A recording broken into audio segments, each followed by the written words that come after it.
Hello दोस्तों, स्वागत है आज की एक नई वीडियो में। दोस्तों आज की ये वीडियो बहुत ही ज़्यादा इंपॉर्टेंट होने वाली है उनके लिए जो कक्षा 10 सोशल साइंस का बोर्ड एग्जाम देने जा रहे हैं 9 अप्रैल को। जी हाँ दोस्तों, आपको इस वीडियो को अंत तक ज़रूर देखना है, क्योंकि आज की इस वीडियो में हम आपको कक्षा 10 के सोशल साइंस के जितने भी इंपॉर्टेंट क्वेश्चन हैं पूरी बुक के, उन सभी को दिखाने वाले हैं। तो जुड़े रहें वीडियो में अंत तक और एक एक क्वेश्चन को ज़रूर तैयार कीजिएगा, क्योंकि बोर्ड एग्जाम की दृष्टि से काफ़ी ज़्यादा इंपॉर्टेंट है और ये आपको 9 अप्रैल को बोर्ड एग्जाम में दिखने वाले हैं। ठीक है, तो इन्हें अच्छे से तैयार कर लीजिएगा और चलिए आज की शानदार वीडियो को शुरू करते हैं। ठीक है, तो देखो दोस्तों, यहाँ पर आपको प्रश्न क्रमांक पर ध्यान नहीं देना है। ठीक है, प्रश्न क्रमांक पर ध्यान नहीं देना है, क्योंकि ये किताबों से स्कैन किए हुए पेपर हैं, इसलिए इनके क्वेश्चन क्रमांक जो है वो इधर उधर रह सकते हैं, क्योंकि यहाँ वहाँ के क्वेश्चन में जो है मैंने यहाँ पर स्कैन किए हैं। ठीक है, और बाकी क्वेश्चंस को आपको तैयार कर लेना है अच्छे से। तो चलिए देखते हैं यहाँ पर पहला क्वेश्चन क्या है। फ्रांसीसी लोगों के बीच सामूहिक पहचान का भाव पैदा करने के लिए फ्रांसीसी क्रांतिकारियों ने क्या कदम उठाए। यानी कि जो फ्रांसीसी क्रांतिकारी लोग थे वो फ्रांसीसी लोगों के बीच समूह यानी उनके समूह की पहचान कैसे हो, उसके लिए उन्होंने क्या क्या कदम उठाए थे। ठीक है, ये काफ़ी ज़्यादा पूछे जाने वाला क्वेश्चन है। तो यहाँ पर देखो इसका उत्तर आपको कैसे देना है। 1789 ईस्वी में घटित फ्रांसीसी क्रांति के साथ राष्ट्रवाद की प्रथम स्पष्ट अभिव्यक्ति हुई। ठीक है, प्रारंभ से ही फ्रांसीसी क्रांतिकारियों ने ऐसे अनेक कदम उठाए जिनसे फ्रांसीसी लोगों में सामूहिक पहचान की भावना बलवती हो सकती थी। ठीक है, ये कदम इस प्रकार थे।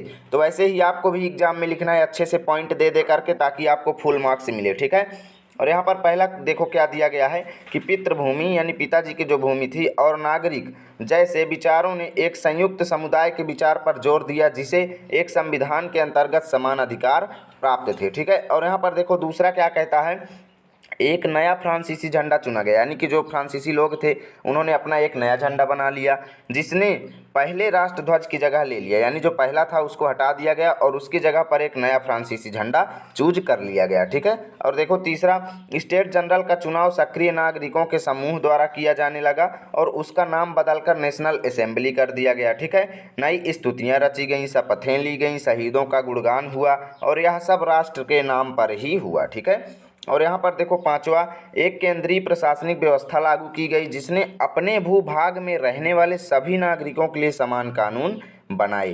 तो ये सभी के कौन कौन से कदम थे, ये सभी सामूहिक लोगों के बीच जो पहचान उत्पन्न करने के लिए उठाए गए कदम थे। ठीक है, और यहाँ पर देखो छठवां क्या कहता है, आंतरिक आयात निर्यात शुल्क जो था उसको समाप्त कर दिया गया। तौलने और नापने के लिए एक तरह की व्यवस्था लागू की गई। क्षेत्रीय बोलियों के स्थान पर पेरिस की फ्रेंच भाषा ही राष्ट्रभाषा के रूप में स्थापित हो गई। ठीक है, तो इतना आपको लिख देना है। इतने में आपको दोस्तों ये लघु उत्तरीय या फिर अति लघु उत्तरीय में तो नहीं आएगा, लेकिन लघु उत्तरीय या फिर दीर्घ उत्तरीय में ये जरूर आएगा, या तो 7 नंबर का या तो 4 नंबर का आपकी बोर्ड एग्जाम में ये देखने को मिलेगा। ठीक है, अब यहाँ पर देखो अगला क्वेश्चन क्या है। अब देखो अगला क्वेश्चन है, अपने शासन वाले क्षेत्रों में शासन व्यवस्था को ज़्यादा कुशल बनाने के लिए नेपोलियन ने क्या क्या बदलाव किए। या फिर ये पूछ सकता है कि नेपोलियन ने अपने शासनकाल में क्या क्या क्या क्या अच्छे कार्य किए, क्या क्या बुरे कार्य किए, ये भी पूछ सकता है। तब आपको यही आंसर देना है, ध्यान दीजिएगा। ठीक है, यही आंसर आपको लिखना है, चाहे जो कुछ भी पूछे। अब देखो यहाँ पर प्रथम काउंसिल के रूप में नेपोलियन ने फ्रांस में अनेक सुधार किए। फ्रांस की क्रांति के उपरांत पुरानी सामाजिक, राजनैतिक तथा धार्मिक व्यवस्था समाप्त हो गई थी। अतः नेपोलियन ने अपने शासन वाले क्षेत्रों में सुधार के उद्देश्य से निम्नलिखित परिवर्तन किए थे। ये भी आपसे पूछ सकता है कि नेपोलियन ने फ्रांस में क्या क्या परिवर्तन किए, क्या क्या सुधार किए, तब आपको यही आंसर देना है। अब देखो पहला, सामाजिक समानता को स्थापित करने के लिए उच्च व निम्न वर्ग के बीच अंतर को समाप्त कर दिया। दूसरा, प्राचीन सामाजिक, राजनैतिक एवं धार्मिक व्यवस्था को समाप्त कर दिया गया। तीसरा, शहरों में कारीगरों के श्रेणी संघों के नियंत्रणों को हटा दिया गया। यातायात और संचार व्यवस्थाओं को सुधारा गया। ठीक है, और आगे क्या कहता है, आर्थिक सुधार करने के उद्देश्य से बैंक ऑफ फ्रांस की स्थापना की गई। उसने दंड विधान को कठोर बनाया तथा जूरी प्रथा व मुद्रित पत्रों को पुनः प्रारंभ किया। शिक्षा की उन्नति के लिए यूनिवर्सिटी ऑफ फ्रांस की स्थापना की, जहां लैटिन, फ्रेंच भाषा, साधारण विज्ञान व गणित की मुख्य तौर पर शिक्षा दी जाती थी। ठीक है, तो ये सुधार आपको लिखना है जो जो यहाँ पर बताया गया है। कैथोलिक धर्म को राजधर्म बनाया। 1804 ईस्वी की नेपोलियन संहिता ने जन्म पर आधारित विशेषाधिकार समाप्त कर दिए थे। उसने कानून के समक्ष समानता और संपत्ति के अधिकार को सुरक्षित बना दिया। और आगे देखो क्या दिया गया, समान कर प्रणाली लागू की गई। प्रतिष्ठा मंडल की स्थापना करके विद्वानों, कलाकारों व देशभक्तों को सम्मानित किया गया। डच गणतंत्र, स्विट्जरलैंड, इटली और जर्मनी में नेपोलियन ने प्रशासनिक विभाजनों को सरल बनाया। ठीक है। और यहाँ पर देखो स्टूडेंट, 11वां क्या है, समानती व्यवस्था को खत्म किया और किसानों को भूदासत्व और जागीरदारी शुल्कों से मुक्ति दिलाई। ठीक है। अब यहाँ पर देखो क्या लिखा गया है, इसी प्रकार नेपोलियन के सुधारों से किसानों, कारीगरों, मजदूरों और नए उद्योगपतियों ने स्वतंत्रता प्राप्ति का उत्सव मनाया। तो ये थे नेपोलियन द्वारा किए गए समाज सुधारक कार्य। ठीक है। अब यहाँ पर देखो अगला क्वेश्चन क्या कहता है, 1789 ईस्वी में फ्रांस की क्रांति के क्या कारण थे। वेरी इंपॉर्टेंट, काफ़ी ज़्यादा पूछे जाने वाला ये क्वेश्चन है, कई वर्ष बोर्ड एग्जाम में भी आ चुका है, तो इसे तो तैयार ही करना है आपको। ठीक है। 1789 ईस्वी की फ्रांस की क्रांति यूरोप के इतिहास की एक युगांतकारी घटना थी। इस क्रांति के कारण लुई 16वें का वंशानुगत, ठीक है, शासन फ्रांस से समाप्त हो गया। फ्रांस में लोकतंत्र यानी जनता का शासन का आरंभ हुआ। फ्रांस की क्रांति के लिए उत्तरदायी प्रमुख कारणों का विवरण इस प्रकार है, यानी कि फ्रांस की क्रांति किस लिए हुई, उसको मतलब क्या क्या कारण थे उसके। ठीक है। तो ये यहाँ पर बताए गए हैं, देखिए क्या क्या कारण थे। पहला, स्वतंत्रता पर प्रतिबंध। फ्रांस के लोगों को किसी भी तरह की स्वतंत्रता प्राप्त नहीं थी। धार्मिक स्वतंत्रता पर भी प्रतिबंध था। फ्रांस में प्रोटेस्टेंट धर्म वालों पर अत्याचार किया जाता था। ठीक है। और न्याय और स्वतंत्रता की पूरी तरह से अवहेलना हो रही थी। लेत्र द कासे यानी बिना कारण बनाए कैद के आदेश पत्र का प्रयोग व्यक्ति की स्वतंत्रता के लिए खतरा था। अतः जनता के असंतोष ने क्रांति का रूप ले लिया। ठीक है। ये तो पहला कारण था। दूसरा क्या था, मध्यम वर्ग यानी जिसको बुर्जुआ वर्ग कहते थे। ठीक है। औद्योगिक क्रांति के बाद मध्यम वर्ग का उदय हुआ। इस वर्ग में व्यापारी, उद्योगपति, वकील, डॉक्टर, लेखक, पत्रकार, शिक्षाविद और निम्न सरकारी पदाधिकारी आते थे। फ्रांस का मध्यम वर्ग महत्वाकांक्षी था और कुलीन वर्ग को अपना शत्रु मानता था। यानी जो मध्यम वर्ग के लोग थे वो कुलीन वर्ग के लोगों को अपना दुश्मन मानते थे। नेपोलियन ने ठीक ही कहा था कि फ्रांसीसी क्रांति का वास्तविक कारण कुलीनों का घमंड था, स्वाधीनता तो महज एक बहाना था। ठीक है। अतः फ्रांसीसी क्रांति का एक प्रमुख कारण यह भी था कि वहाँ का मध्यम वर्ग सामाजिक एवं राजनीतिक समानता चाहता था और इसके लिए विद्रोह का सामना करने के लिए तैयार था। ठीक है। अब यहाँ पर देखो तीसरा क्या है, अयोग्य शासक ये भी एक मुख्य कारण है। क्रांति के समय फ्रांस का शासक लुई 16वां था। वह एक अयोग्य शासक था क्योंकि उसने शासन में सुधार लाने का प्रयास नहीं किया। यानी जो लुई 16वां था उसने शासन में कुछ भी सुधार नहीं किया। उसकी पत्नी का प्रभाव शासन पर अधिक था। लुई 16वें के राज्यारोहण के समय जनता को बहुत आशा थी, लेकिन उसकी अदूरदर्शिता और कर्तव्यहीनता के कारण जनता को विद्रोह के मार्ग का सहारा लेना पड़ा। ठीक है। तो यह भी एक मुख्य कारण था। और चौथा क्या है, दार्शनिकों का प्रभाव। फ्रांस के दार्शनिकों ने प्रशासन की दुर्दशा, न्याय व्यवस्था की त्रुटियों तथा फ्रांसीसी समाज की बुराइयों से लोगों को परिचित कराया। रूसो, मॉन्टेस्क्यू, वोल्टेयर तथा अन्य लेखकों के विचारों ने फ्रांस के क्रांतिकारियों को प्रभावित किया। फ्रांस के लोग दार्शनिकों के विचारों से प्रभावित होकर क्रांति के मार्ग को अपनाने को तैयार हो गए। ठीक है। तो दोस्तों ये जितने भी क्वेश्चन थे अभी तक, ये सभी 6 अंक में पूछे जाने वाले या फिर 4 अंक में पूछे जाने वाले क्वेश्चन हैं। तो इन्हें तुरंत तैयार कर लीजिए, 9 अप्रैल को ये सब आपको बोर्ड एग्जाम में दिखने वाले हैं। अब यहाँ पर देखो पाँचवा है, देखिए नंबर पर ध्यान मत दीजिएगा। ठीक है। जर्मनी के एकीकरण की प्रक्रिया का वर्णन कीजिए। काफ़ी ज़्यादा इंपॉर्टेंट क्वेश्चन है, पहले पाठ का ही बहुत ही ज़्यादा पूछा जाता है। अब देखो, मध्यम वर्गीय जर्मन लोगों में राष्ट्रवादी भावनाएं अत्यंत प्रबल थी। उन लोगों ने 1848 ईस्वी में जर्मन महासंघ के विभिन्न क्षेत्रों को एकता के सूत्र में बांधकर एक निर्वाचित संसद के माध्यम से शासित राष्ट्र बनाने का प्रयास किया था। ठीक है। अब क्या हुआ, लेकिन इस प्रयास का राजशाही और सैन्य शक्ति ने सम्मिलित रूप से दमन कर दिया। उनका प्रशा के बड़े भूस्वामियों ने भी समर्थन किया। उसके बाद प्रशा ने राष्ट्रीय एकीकरण के आंदोलन का नेतृत्व संभाल लिया। और आगे क्या दिया गया है कि उसका मुख्यमंत्री ऑटो वन बिस्मार्क इस प्रक्रिया का जनक था। यानी कि ध्यान दीजिएगा, जर्मनी के एकीकरण में कौन जनक था? ऑटो वॉन बिस्मार्क, ठीक है, जिसने प्रशा की सेना और नौकरशाही की मदद ली। 7 वर्ष के दौरान ऑस्ट्रिया, डेनमार्क और फ्रांस से 3 युद्धों में प्रशा की जीत हुई और एकीकरण की प्रक्रिया पूरी हुई। जनवरी 1871 ईस्वी में वर्साय में हुए एक समारोह में प्रशा के राजा विलियम प्रथम को जर्मनी का सम्राट घोषित किया गया, ठीक है। पूछ लिया जाता है कि जर्मनी के एकीकरण की प्रक्रिया को समझाइए तथा प्रथम सम्राट किसे बनाया गया। तो ये सब आप ध्यान दीजिएगा, बहुत ही ज़्यादा पूछे जाने वाले क्वेश्चन हैं। 100% है कि ये बोर्ड एग्जाम में हर वर्ष पूछे जाते हैं, तो इन्हें तो तैयार करना आपका फर्ज है। अब देखो यहाँ पर इटली के एकीकरण की प्रक्रिया का वर्णन करो, ये भी बहुत पूछा जाता है। देखिए उत्तर में कैसे लिखना है। पहला, सार्डिनिया पीडमोंट के प्रधानमंत्री कावूर ने इटली के राज्यों को संगठित करने के लिए प्रारंभ हुए आंदोलनों को नेतृत्व प्रदान किया और फ्रांस व सार्डिनिया पीडमोंट के बीच एक कूटनीतिक संधि की गई, ठीक है। और आगे क्या है, 1859 ईस्वी में सार्डिनिया पीडमोंट ने ऑस्ट्रिया को पराजित किया। इस युद्ध में गैरीबाल्डी के नेतृत्व में अनेक सैनिकों ने भी भाग लिया। तीसरा क्या है, 1860 में दक्षिणी इटली व 2 सिसिलियों के राज्यों में सार्डिनिया पीडमोंट के सैनिकों ने प्रवेश किया।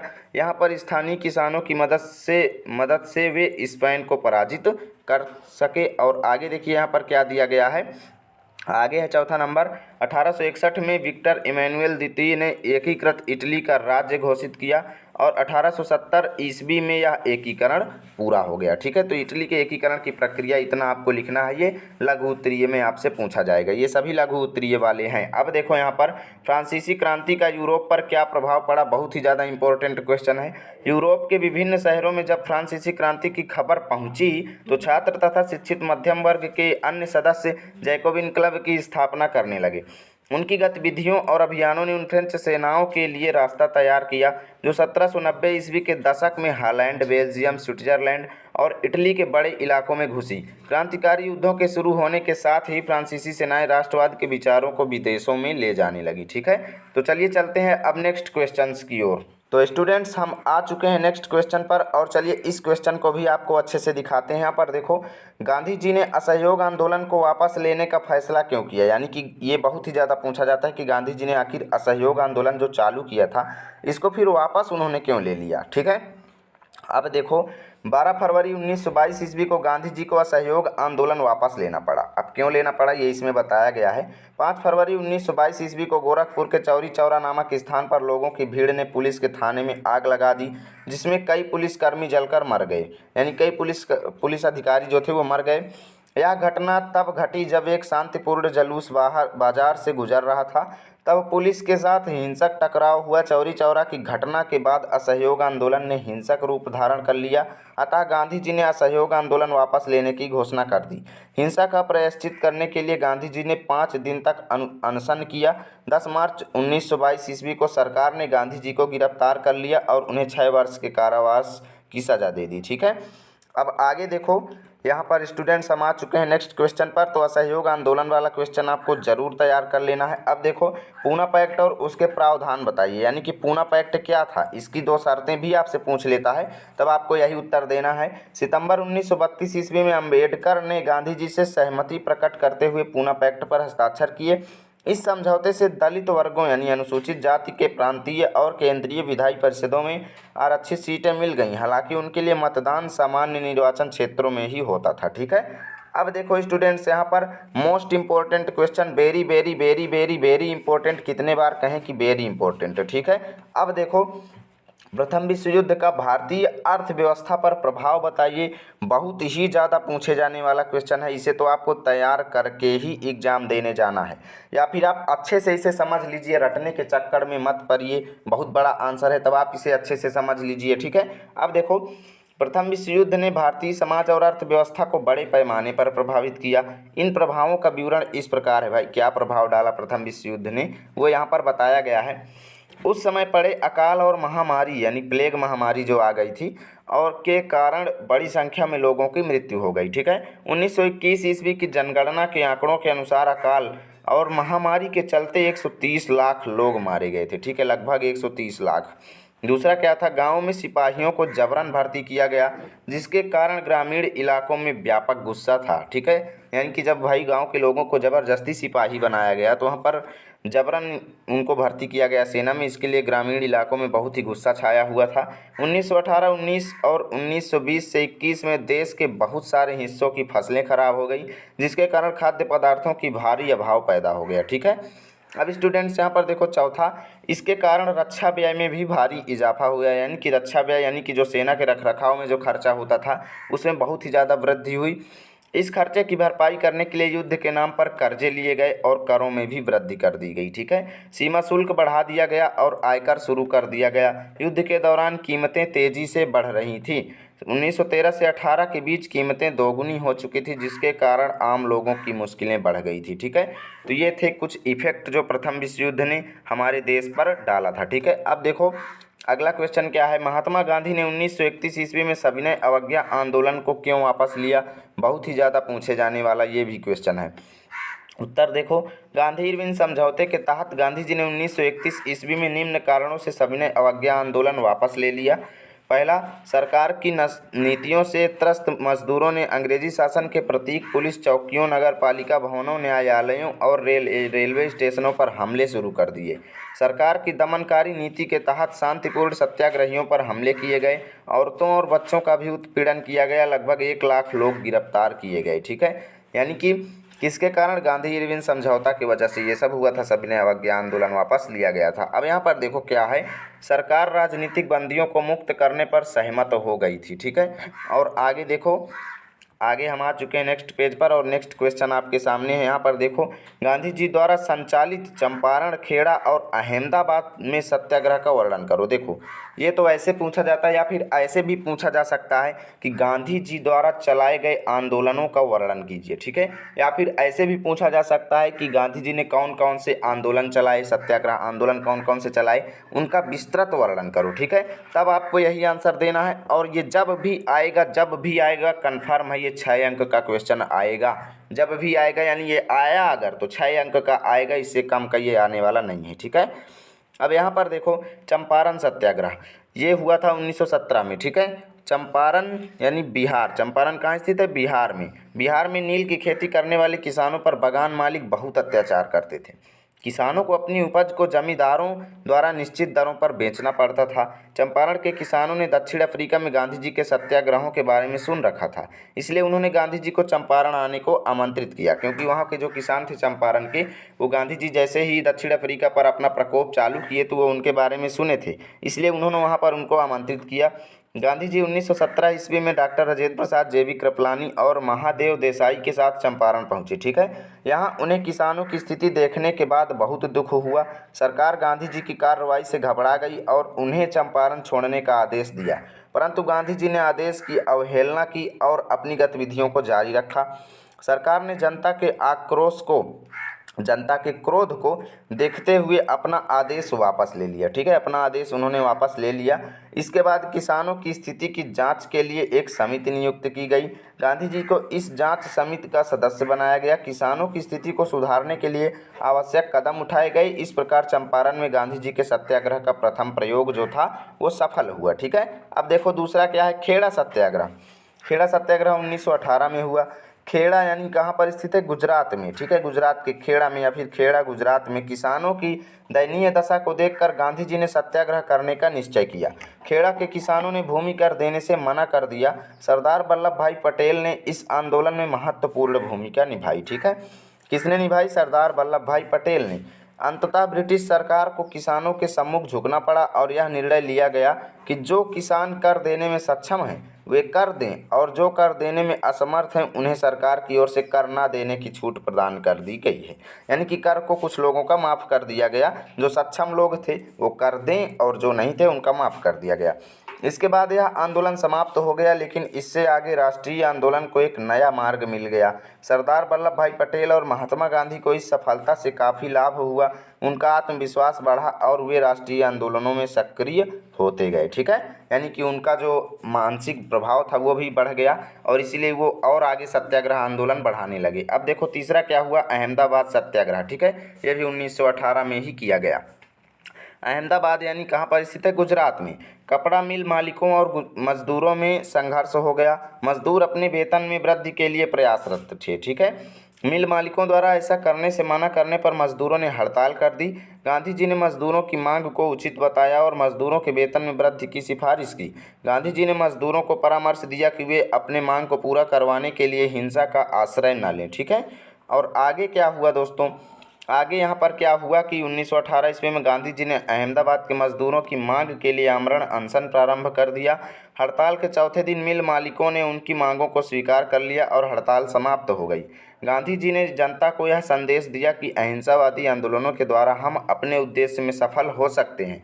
यह गांधी जी का राजनीति में अनोखा अहिंसक प्रयोग था। ठीक है स्टूडेंट्स, अब देखो यहाँ पर मोस्ट इम्पोर्टेंट क्वेश्चन 6वां नंबर, कार्न लॉ को क्यों निरस्त किए गए। कार्न लॉ क्यों निरस्त किए गए, किन्हीं 3 कारणों की व्याख्या आपको करना है। ठीक है, पहला, कॉर्न लॉ के आयात पर प्रतिबंध लगाने से ब्रिटेन में खाद्य पदार्थों की कीमत बहुत बढ़ गई थी। दूसरा, महंगाई से त्रस्त नागरिक लोगों और उद्योगपतियों ने ब्रिटिश सरकार पर कॉर्न लॉ को समाप्त करने के लिए दबाव डाला। तीसरा, कॉर्न लॉ के आयात पर प्रतिबंध लगाने से खाद्यान्नों के मूल्य में अत्यधिक वृद्धि के कारण ब्रिटेन के लोगों के सम्मुख भरण पोषण की समस्या उत्पन्न हो गई, इसीलिए कॉर्न लॉ को निरस्त कर दिया गया। ठीक है, अब देखो यहाँ पर 7वां क्वेश्चन क्या कहता है, रेशम मार्ग की 3 विशेषताओं की व्याख्या कीजिए। यहाँ पर पहला देखो, जमीन या समुद्र से होकर गुजरने वाले ये रास्ते न केवल एशिया के विशाल क्षेत्र को एक दूसरे से जोड़ने का काम करते थे, बल्कि एशिया को पूरे यूरोप और उत्तरी अफ्रीका से भी जोड़ते थे। ठीक है, अब यहाँ पर दूसरा क्या विशेषता था इसका, लगभग 15वीं शताब्दी तक ये सिल्क मार्ग अस्तित्व में आ चुके थे। इसी मार्ग से होकर चीनी पाटरी जाती थी और इसी मार्ग से भारत व दक्षिण पूर्व एशिया के कपड़े व मसाले विश्व के दूसरे भागों में पहुँचते थे। वापस में सोना चांदी जैसी कीमती वस्तुएं यूरोप से एशिया पहुँचती थी। ठीक है, यहाँ पर तीसरी क्या विशेषता थी, शुरुआती काल में ईसाई मिशनरी निश्चित रूप से इसी मार्ग से एशिया में धर्म प्रचार के लिए आते थे। कुछ सदी बाद मुस्लिम धर्म उपदेशक भी इसी मार्ग के सहारे विश्व में फैल गए। इससे भी बहुत पहले पूर्वी भारत में उपजा बौद्ध धर्म सिल्क मार्ग की अविध विविध शाखाओं से ही कई दिशाओं में फैल चुका था। ठीक है, अब यहाँ पर देखो दोस्तों, आ चुके हैं बाकी आपके अर्थशास्त्र नागरिक शास्त्र के जो मोस्ट इम्पोर्टेंट क्वेश्चन है वो यहाँ पर पूछे जाएंगे और भूगोल के भी क्वेश्चन इसी में शामिल रहेंगे। जैसे पहला देखो मैं सब किताबों से स्कैन किए हुए मोस्ट इम्पोर्टेंट क्वेश्चन लाता हूँ, इसलिए प्रश्न क्रमांक पर ध्यान मत दीजिएगा। ठीक है, यहाँ पर देखो पहला क्या है, स्वामित्व के आधार पर संसाधनों के विभिन्न प्रकारों का वर्णन कीजिए। यानी कि संसाधनों को स्वामित्व के आधार पर किस तरीके से बांटा गया उसका आपको यहाँ पर वर्णन करना है। बहुत ही ज़्यादा पूछा जाता है और ये जब भी आता है दीर्घ उत्तरीय में ही आता है। ठीक है, अब देखो स्वामित्व के आधार पर संसाधनों को निम्नलिखित भागों में बांटा जा सकता है। अब किन किन भागों में डिवाइड किया जा सकता है, देखो पहला व्यक्तिगत संसाधन। ठीक है, यानी कि संसाधनों पर किस प्रकार किसका राज है उसके आधार पर हम कैसे इसको डिवाइड कर सकते हैं। तो पहला तो हम इसको डिवाइड कर सकते हैं व्यक्तिगत, यानी संसाधन निजी व्यक्तियों के स्वामित्व में भी होते हैं। बहुत से किसानों के पास सरकार द्वारा आवंटित भूमि होती है जिसके बदले में वे सरकार को लगान चुकाते हैं। गांव में बहुत से लोग भूमि के स्वामी भी होते हैं और शहरों में लोग भूखंडों, घरों व अन्य प्रकार की संपत्ति के मालिक होते हैं। बाग, चारागाह, तालाब और कुओं का जल आदि संसाधनों के निजी स्वामित्व के कुछ उदाहरण हैं। ये भी आपसे बहुविकल्पी में भी पूछ सकता है कि निजी स्वामित्व कौन कौन से हैं। ठीक है, व्यक्तिगत स्वामित्व। ठीक है, तो ऐसे आपको बताने होंगे जैसे कुआं का जल, बाग, चारागाह आदि। ठीक है, दूसरा देखो सामुदायिक स्वामित्व वाले संसाधन। ये संसाधन समुदाय के सभी सदस्यों को उपलब्ध होते हैं। गांव की चारण भूमि, श्मशान भूमि, तालाब और नगरीय क्षेत्रों के सार्वजनिक पार्क, पिकनिक स्थल और खेल के मैदान वहां रहने वाले सभी लोगों के लिए उपलब्ध हैं। ठीक है, यानी कि ये कैसे संसाधन है, सामुदायिक स्वामित्व वाले संसाधन है। तीसरा क्या है, राष्ट्रीय संसाधन। तकनीकी तौर पर देश में पाए जाने वाले सभी संसाधन राष्ट्रीय हैं। देश की सरकार को कानूनी अधिकार है कि वह व्यक्तिगत संसाधनों को भी आम जनता के हित में अधिग्रहित कर सकती है। सभी खनिज पदार्थ, जल संसाधन, वन तथा वन्य जीवन राजनीतिक सीमाओं के अंदर संपूर्ण भूमि और 12 समुद्री मील तक महासागरीय क्षेत्र व इसमें पाए जाने वाले संसाधन राष्ट्र की संपदा होती है। ठीक है, यहाँ पर देखो चौथा क्या है, अंतर्राष्ट्रीय संसाधन। कुछ अंतर्राष्ट्रीय संस्थाएं संसाधनों को नियंत्रित करती हैं। तट रेखा से 200 किलोमीटर की दूरी से पूरे खुले महासागरीय संसाधनों पर किसी देश का अधिकार नहीं है। इन संसाधनों को अंतर्राष्ट्रीय संस्थाओं का सहमति के बिना उपयोग करने का जो सहमत है वो नहीं दिया जाता, यानी कि इजाज़त नहीं दी जाती बिना अंतर्राष्ट्रीय देशों के अनुमति के। ठीक है, अब यहाँ पर देखो पहला क्वेश्चन बहुत ही ज़्यादा इंपॉर्टेंट, लगभग हर वर्ष के पेपर में आता है, 6 अंक का 7 अंक का, ये हरदम आता है, तो इसे तो आपको पढ़ के ही जाना है, बहुत ही ज़्यादा पूछा जाता है। यहाँ पर देखो बहुउद्देशीय परियोजना से होने वाले प्रमुख लाभों का वर्णन कीजिए। अब ये बहुउद्देशीय परियोजना क्या है? बहुउद्देशीय मतलब ऐसी योजनाएं जिनसे बहुत से उद्देश्य पूरे किए जाते हैं। अब भाई जैसे नहर चला दी गई, बांध बना दिए गए, तो इनसे क्या होता है कि बांधों से ही विद्युत का निर्माण होता है और उसी का जो पानी होता है खेतों तक पहुँचाया जाता है, जिससे खेत भी सींचे जाते हैं। तो ऐसे तरीके से इन चीज़ों को बना करके कई उद्देश्य पूरे किए जाते हैं, तो ऐसी योजनाओं को हम बहुउद्देशीय परियोजना कहते हैं। ठीक है, स्वतंत्रता से पहले जो सिंचाई योजनाएं बनाई गई थी वे केवल एक ही कार्य करती थी, अर्थात सिंचाई की व्यवस्था करना तथा खेतों तक पानी पहुंचाना। इसके अलावा वो कुछ भी काम कर नहीं पाती थी, इसलिए इन योजनाओं का लाभ काफ़ी सीमित था, यानी बहुत कम था।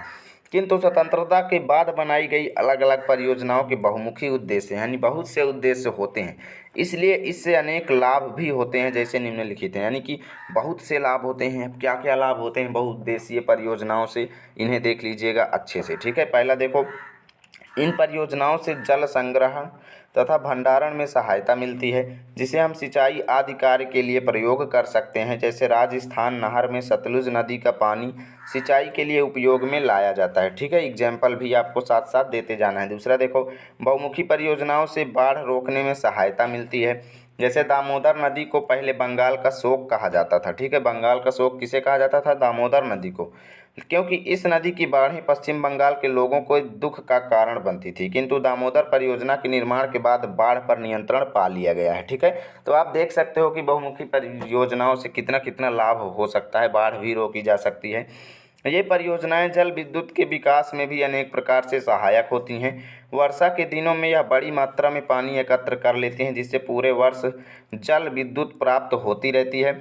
जल को बार बार ऊंचाई से नीचे गिराकर जल विद्युत पैदा की जाती है। जल से प्राप्त की जाने वाली विद्युत प्रदूषण रहित होती है, यानी कि इससे एक भी प्रदूषण नहीं होता है जो विद्युत जल से प्राप्त होती है। इन परियोजनाओं से वन रोपण में भी जल का भी उपयोग किया जाता है। अनुकूल परिस्थितियों में नहरों द्वारा नौका परिवहन में भी सहायता मिलती है। ठीक है, अब यहाँ पर पांचवा लाभ क्या है? बहुउद्देशीय परियोजनाएं एक ही समय में अनेक प्रयोजनों की सिद्धि करती हैं। ये जल विद्युत के अतिरिक्त सिंचाई के लिए उपयुक्त सुविधाएं, नौका परिवहन के लिए अनुकूल परिस्थितियां और मत्स्य पालन के लिए उत्तम क्षेत्र प्रदान करती हैं। ठीक है, अब देखो दोस्तों, जो क्वेश्चन अभी मैंने दिखाया ये बहुत ही ज़्यादा इम्पोर्टेंट है, इसे पढ़ना आप सभी का फ़र्ज है। मैं आपको बता रहा हूँ कि कौन कौन से मोस्ट इम्पोर्टेंट है। 9 अप्रैल से पहले आप इनको आसानी से तैयार कर सकते हो, और मैं आपको यही कहता हूँ, यही सजेस्ट करता हूँ कि आप रटने के चक्कर में मत पड़िए, आप समझ करके इन्हें अच्छे से याद कर लो, यानी समझ लो बस। इतने में ही आप बना करके लिख दोगे सोशल साइंस में, बाकी आपको कोई भी प्रॉब्लम नहीं होगी, ये मेरा फुल वादा है। ठीक है, अब देखो जल दुर्लभता क्या है और इसके प्रमुख कारण क्या हैं, और यहाँ पर बता दूँ जितने भी क्वेश्चन मैं आपको दिखा रहा हूँ ये बहुत ही ज़्यादा इम्पोर्टेंट है, यानी बहुत ही ज़्यादा पूछे जाने वाले क्वेश्चन हैं। देखो, जल के विशाल भंडार तथा नवीकरणीय गुणों के होते हुए भी यदि जल की कमी महसूस की जाए तो उसे जल दुर्लभता कहते हैं। विभिन्न क्षेत्रों में जल की कमी या दुर्लभता के लिए निम्नलिखित कारण उत्तरदायी हो सकते हैं। भाई जल दुर्लभता क्या है, इसको ध्यान से देख लीजिए, और इसको उत्पन्न होने के कारण क्या है। तो पहला देखो, बढ़ती जनसंख्या। जल अधिक जनसंख्या के घरेलू उपयोग में ही नहीं बल्कि अधिक अनाज उगाने के लिए भी चाहिए, अतः अनाज का उत्पादन बढ़ाने के लिए जल संसाधनों का अतिशोषण करके सिंचित क्षेत्र को बढ़ा दिया जाता है। ठीक है, अब यहाँ पर स्टूडेंट्स देखो दूसरा क्या है, जल का असमान वितरण। ठीक है, भारत में बहुत से ऐसे क्षेत्र हैं जहाँ सूखा पड़ता है, वर्षा बहुत कम होती है, ऐसे क्षेत्रों में भी जल दुर्लभता या जल की कमी देखी जा सकती है। तीसरा क्या है, निजी कुएं या नलकूप। बहुत से किसान अपने खेतों में निजी कुएं व नलकूपों से सिंचाई करके उत्पादन बढ़ा रहे हैं, किंतु इसके कारण लगातार भूजल का स्तर नीचे गिर रहा है और लोगों के लिए जल की उपलब्धता में कमी हो सकती है। ठीक है, अब देखो यहाँ पर चौथा क्या है, औद्योगिकरण। स्वतंत्रता के बाद हुए औद्योगिकरण के कारण भारत में अलवणीय जल संसाधनों पर दबाव बढ़ गया है। उद्योगों को ऊर्जा की आवश्यकता होती है जिसकी पूर्ति जल विद्युत से की जाती है, इस कारण भी जल की कमी का सामना करना पड़ता है। चलिए स्टूडेंट्स, अब इस क्वेश्चन को भी अच्छे से पढ़ लेते हैं और इन्हें आप 9 अप्रैल से पहले तैयार कर लीजिएगा। तो ये क्वेश्चन क्या कहता है? ये कहता है कृषि उत्पादन में वृद्धि सुनिश्चित करने के लिए सरकार द्वारा किए गए उपाय सुझाइए। यानी कि कृषि की उत्पादकता है जो उसको बढ़ाने के लिए सरकार ने कौन कौन से कदम उठाए भारत में, ये आपको बताना है। तो देखो, भारत एक कृषि प्रधान देश है। देश के 60% से भी अधिक लोगों को आजीविका प्रदान करने वाली कृषि में कुछ संस्थागत तथा प्रौद्योगिक सुधार किए गए हैं जो निम्नलिखित हैं। अब भाई सरकार ने कौन कौन से कदम उठाए हैं यहाँ पर देखो। पहला क्या है? जमींदारी प्रथा का उन्मूलन। किसानों के लिए जमींदारी प्रथा एक अभिशाप थी, इसलिए सरकार ने जमींदारी प्रथा को समाप्त करके भूमिहीन काश्तकारों को जमीन का मालिकाना हक दे दिया तथा जोतों की अधिकतम सीमा निश्चित कर दी गई। ठीक है। दूसरा क्या था? खेतों की चकबंदी। पहले किसानों के पास छोटे छोटे खेत थे जो आर्थिक रूप से गैर लाभकारी होते थे, इसलिए छोटे खेतों का चकबंदी कर दी गई। ठीक है। तीसरा, हरित क्रांति। सरकार ने किसानों को अधिक उपज देने वाले बीज उपलब्ध करवाए, जिससे कृषि विशेषकर गेहूं की कृषि में क्रांतिकारी परिवर्तन आया। इसे हरित क्रांति का नाम दिया गया। ठीक है। अब चौथा क्या सरकार ने किया? प्रमुख सिंचाई परियोजनाओं का निर्माण। किसानों को पर्याप्त सिंचाई सुविधाएं उपलब्ध कराने के लिए कई छोटी बड़ी सिंचाई परियोजनाएं शुरू की गईं। पांचवा, फसल बीमा। फसलें प्रायः सूखा, बाढ़, आग आदि के कारण नष्ट हो जाती थी, जिससे किसानों को बहुत हानि उठानी पड़ती थी। इन आपदाओं से बचने के लिए फसल बीमा योजना शुरू की गई। इसके द्वारा फसल नष्ट हो जाने पर किसानों को पूरा मुआवजा मिलने लगा, जिससे उसे सुरक्षा प्राप्त हुई। ठीक है। अब देखो स्टूडेंट्स, यहाँ पर अगला क्वेश्चन क्या कहता है? भारत में लौह अयस्क के वितरण पर आपको प्रकाश डालना है। ठीक है। यानी कि भारत में लोहा कहाँ कहाँ उत्पन्न होता है ये आपको बताना है। जैसे देखो, लौह अयस्क एक महत्वपूर्ण खनिज है तथा औद्योगिक विकास की रीढ़ है। भारत में लौह अयस्क के विपुल संसाधन विद्यमान हैं। मैग्नेटाइट सर्वोत्तम प्रकार का लौह अयस्क है जिसमें 70% लोहास पाया जाता है। हेमेटाइट सर्वाधिक महत्वपूर्ण औद्योगिक लौह अयस्क है जिसका अधिकतम मात्रा में उपभोग हुआ है। भारत में लौह अयस्क की पेटियां निम्नवत हैं। यानी भारत में लौह अयस्क कहाँ कहाँ पाया जाता है ये सब कुछ यहाँ पर बताया जाएगा। अब देखो यहाँ पर उड़ीसा झारखंड पेटी। ठीक है। उड़ीसा झारखंड पेटी, उड़ीसा अब ओडिशा कहते हैं। ठीक है। में उच्च कोटि का हेमेटाइट किस्म का लौह अयस्क मयूरभंज व केंदुझर जिलों में बादाम पहाड़ी खदानों से निकाला जाता है। झारखंड के सिंहभूम जिले में हेमेटाइट अयस्क का खनन किया जाता है। ये क्वेश्चन आपको मानचित्र वाले सॉल्व करने में भी काफ़ी ज़्यादा इंपॉर्टेंट होंगे। जैसे कह देता है कि भाई कहाँ कहाँ लोहा पाया जाता है, आप 2-3 स्थानों को त्रिभुज चिन्ह द्वारा दर्शाओ, तब आप इन स्थानों पर जैसे मयूरभंज या फिर केंदुझर हो गया, ठीक है, या फिर सिंहभूम जिला हो गया, तो ऐसे में आप इन्हें दर्शा सकते हो। ठीक है। ये बीच बीच से क्वेश्चन पूछ लेता है। दुर्ग, बस्तर, चंद्रपुर पेटी ये दूसरी पेटी है। ठीक है। यह पेटी महाराष्ट्र व छत्तीसगढ़ राज्यों के अंतर्गत पाई जाती है। छत्तीसगढ़ के बस्तर जिले में बेलाडीला पहाड़ी श्रृंखलाओं में अति उत्तम कोटि का हेमेटाइट पाया जाता है।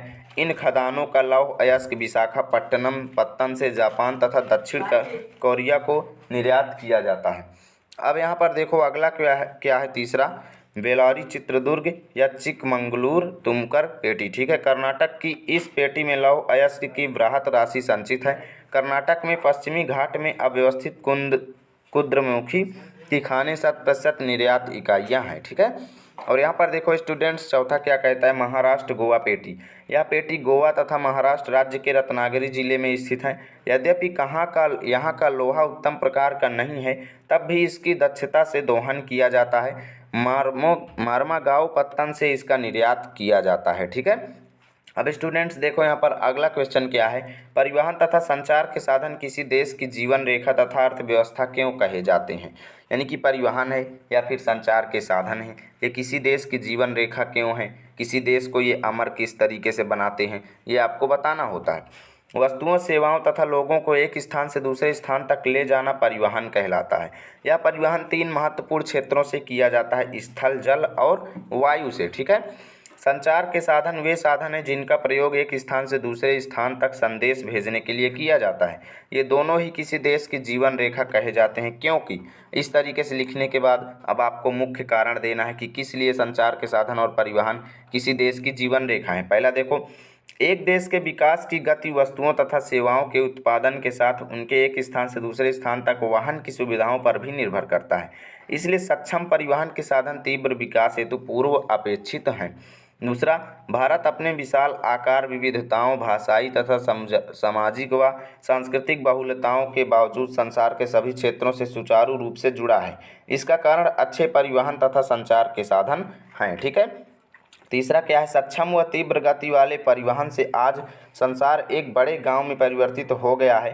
परिवहन का यह विकास संचार साधनों के विकास की सहायता से ही संभव हो सका है। अब स्टूडेंट्स देखो यहाँ पर चौथा क्या है, युद्ध के समय इन साधनों का महत्व बहुत बढ़ जाता है। इनके द्वारा सारा देश रक्षा सेनाओं की सहायता में कटिबद्ध हो जाता है। हथियारों, गोला बारूद तथा रसद पहुँचाने का काम आसान हो जाता है। आधुनिक संचार तथा परिवहन के साधन हमारे देश और इसकी आधुनिक अर्थव्यवस्था को संचालित करते हैं। अतः यह स्पष्ट है कि सघन व सक्षम परिवहन का जाल तथा संचार के साधन आज विश्व, राष्ट्र व स्थानीय व्यापार हेतु पूर्व अपेक्षित हैं। ठीक है। चौथा क्या है स्टूडेंट्स, यहाँ पर देखो, दबाव समूह और आंदोलन राजनीति को किस प्रकार प्रभावित करते हैं। यानी दबाव समूह क्या है या फिर जो आंदोलन होते हैं ये राजनीति को किस प्रकार से इफेक्ट डालते हैं, ये आपको बताने हैं। ये बहुत ही ज़्यादा पूछा जाता है। तो यहाँ पर देखो, मनुष्य एक सामाजिक प्राणी है। हमारी प्रत्येक गतिविधियों का समाज पर प्रभाव पड़ता है। हमारे द्वारा किए गए सामूहिक क्रियाकलाप यदि एक संगठन अथवा गतिविधि का रूप लेते हैं तो उनका व्यापक रूप आंदोलन अथवा दबाव समूह बन जाता है। इस प्रकार के समूह राजनीति को अनेक प्रकार से प्रभावित करते हैं। ठीक है।